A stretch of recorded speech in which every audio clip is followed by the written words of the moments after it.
All right, let's now shift our attention to the Al-Beg story that we are tracking on WION. Now, just days into this very tenuous ceasefire, the fragile truce in Gaza is already under some very serious strain.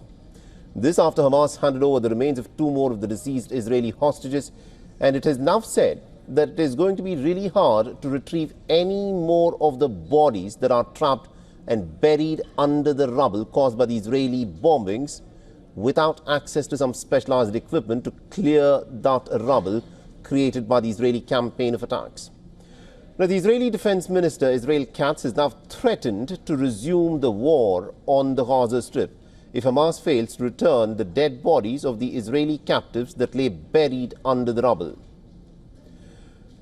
A statement by Israel Katz's officers warned that Israel will resume the war in coordination with the United States to achieve a total defeat of Hamas.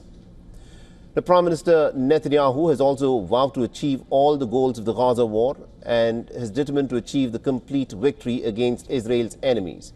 He was speaking at a state ceremony for the fallen soldiers during the two-year-long war with the Gaza Strip. Netanyahu said that Israel's enemies had learned that anyone who lifts a hand against it will pay a heavy price.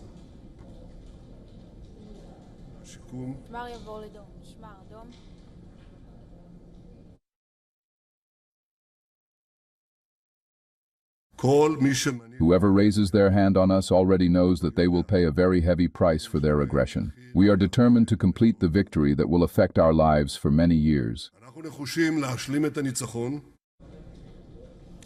the Palestinian faction Hamas is required to return all 28 of the dead hostages, that is, their bodies, as part of the first phase of the Gaza peace plan, with Israel confirming that the two recently returned bodies are that of the hostages. Hamas has in total returned the remains of 9 out of the 28 of the known deceased Israeli hostages, in addition to a 10th body that Israel is now claiming does not belong to an Israeli hostage.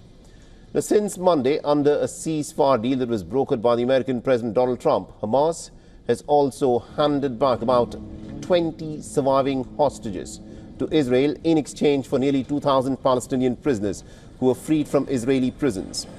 The United States has also warned that it would back Israel's move to resume the war. In an exclusive conversation with an American media outlet, CNN, the American President Donald Trump said that he will consider allowing the Israeli Prime Minister Netanyahu to resume the war if Hamas refuses to uphold its side of the deal. So as grief and mistrust deepens on both sides, this very fragile and tenuous ceasefire hangs by a very thin thread.